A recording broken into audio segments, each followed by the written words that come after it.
So you want to get a system that doesn't have expensive refills. It's that simple. If you take anything out of these 5 rules, don't get a system that has expensive refills. You're listening to How to Hydroponic with Ryan and Tessa.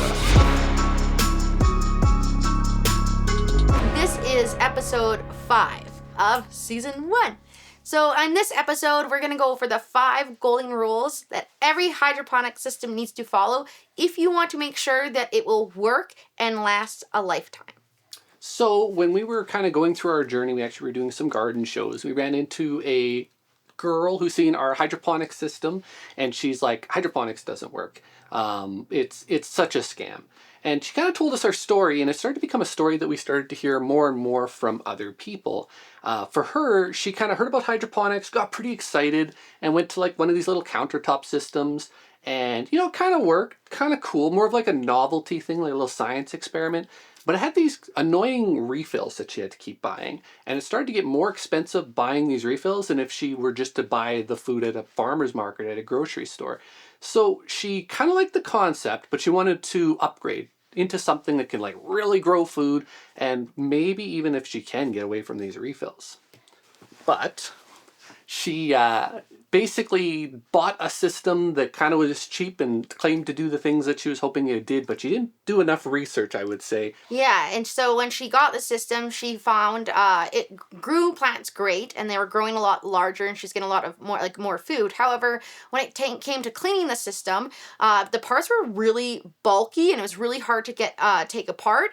And lots of parts she actually couldn't take apart, and then they got like scale and dirt, and she just couldn't keep up with the cleaning. And it just spiked the pH, and it became into a nightmare where she just decided to put it away in the garage because nothing was working. Yeah. And so now she's bought a couple hydroponic systems. His most recent one was like well over, I think it was a couple $1,000s. And she just kind of feels this thing is a scam, right? Like once the system's kind of getting dirty, nothing keeps growing. And this is too hard. I don't think hydroponics works.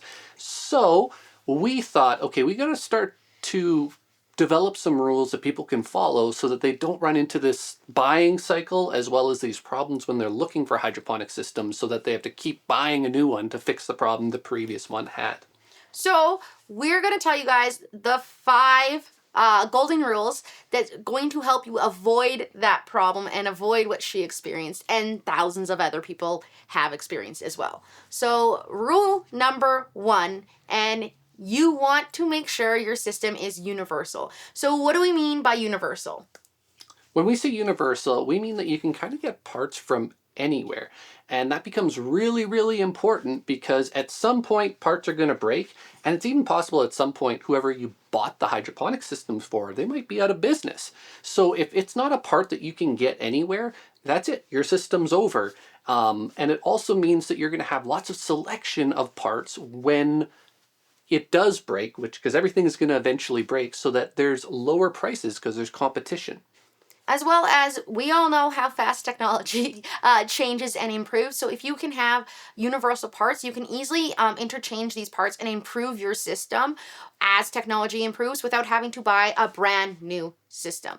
So universal is key. It's going to allow your system to last a lifetime, and you're not going to get trapped in that consumer cycle of you buy, it gets outdated, then you have to buy a brand new system, that gets outdated. You avoid that. The second rule, and this is kind of the dirtiest of all of the plays that we see of the hydroponic systems out there, is expensive refills. So you want to get a system that doesn't have expensive refills. It's that simple. If you take anything out of these 5 rules, don't get a system that has expensive refills. It seems kind of obvious. People think it's convenient just to have everything kind of, it's all in one cup, and I just pay $4 to $9 for this cup and it's done.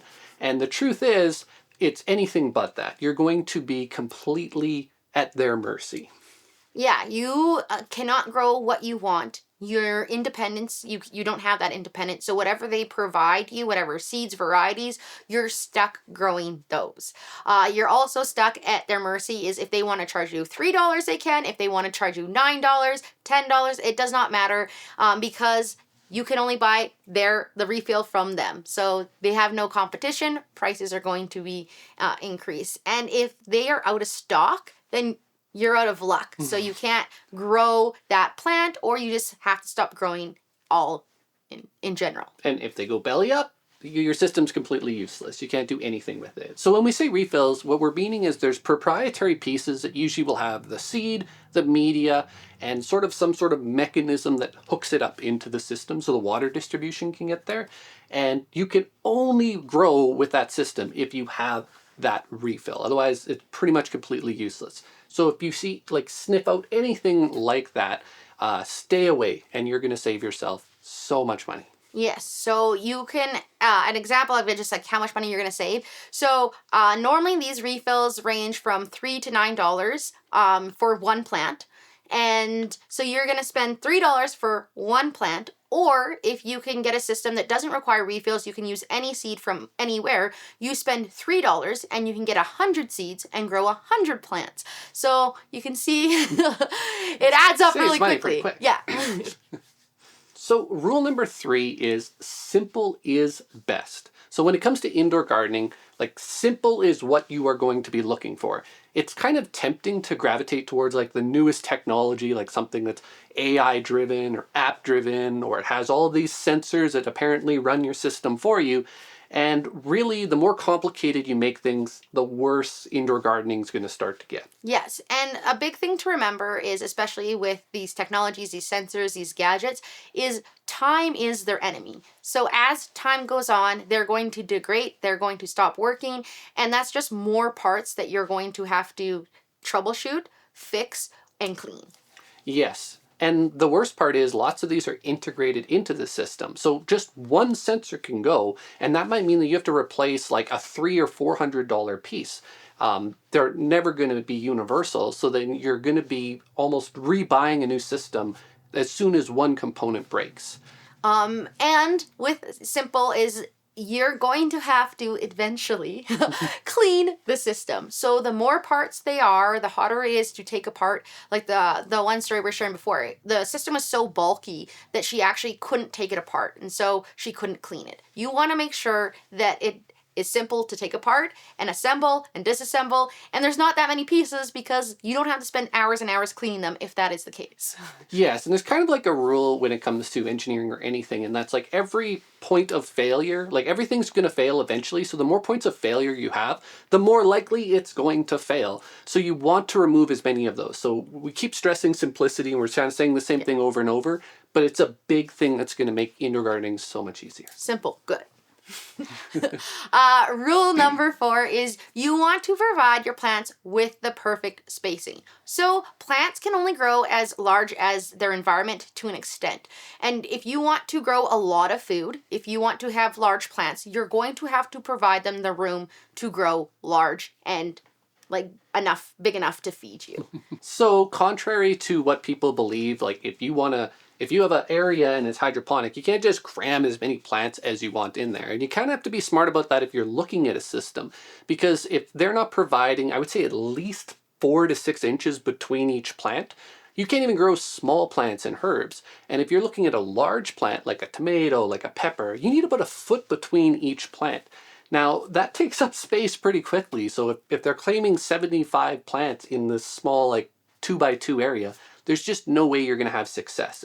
Yeah, because like what he was saying, like plants do require room, and if they are going to be overcrowded and you're cramming 30 or even like 75 in a small area, they're going to compete. And they're going to spend all their energy competing for your nutrients, the light.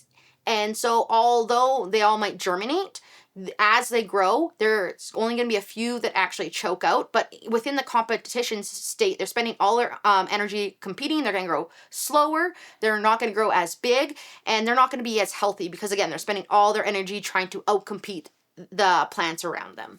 And like one way of looking at it, if you had like a foot by foot area and you cram 10 plants in there, you're actually going to have less plants, like less matter at the end of it, than if you probably just put 2 plants and let them grow fully without any competition. So you're also putting yourself behind. I guess we're kind of saying the same thing, but we just really want to stress that. Like, yeah, make sure your plants at least have 4 inches of space between. Anyone that's closer, they're not going to grow. Exactly. Now to the 5th rule. You want to provide enough light of the proper light. So we are going to be going into way more detail, like a specific episode just on light. But for now, it's just important to know that life is one of the critical things that your plant needs in order for it to grow, in order for it to produce sugar. And a lot of people might think that like any old light can do the trick. You know, I just need a bright light from the house, or any LED, they're all the same. That's not the case. Not the same. You want to make sure that you are using the proper light, a grow light, as well as you want to make sure that you're providing enough light in the proper intensities to your plants. So a very general rule of thumb is for every system, you want to provide 40 watts per square foot for your plants. That's going to be enough light for them to be healthy and photosynthesize and not be laggy because they're reaching for light and they don't have enough light. Yes, and you want to be doing this with a grow light. And a grow light is going to basically mimic the same wavelengths as the sun, so then the plant can do all of its metabolic processes with that light. Now, there is more to lighting. This is a very simplified version of it, but at minimum, that's what you want to be looking for. Yeah. So that is the 5 rules. If you follow these 5 things, if you have it where it is simple, there's no expensive refills, universal parts, you're going to provide proper spacing for your plants as well as proper lighting. If you provide all that into a system, you can guarantee that it's actually going to work and it's going to grow incredible gardens, and you're not going to get stuck into that consumer kind of cycle where you buy, it doesn't work, and you have to buy another one. If you follow these 5 things, it's going to work amazing. So if you like the things that we talked about today and you want to nerd even more into hydroponics, I recommend going and buying our book, which is Indoor Garden Hydroponic Secrets. You can find that on our website, which is www.hopeinnovation.ca. Now, we've been talking about hydroponic systems as well as these rules, and if you want to just kind of skip the research phase, we work together with our community of thousands of people to develop the ultimate system. Follows these 5 rules, it goes through everything that we've already talked about, comes even with a book that walks you through it. You can also find that on our website. It's called the Eden Tower. The Eden Tower. And we would really appreciate it if you could subscribe, if you could follow us, and let your friends and your family know about us. They'll be our friends soon. They'll be our friends soon. Help us grow so we can help you grow.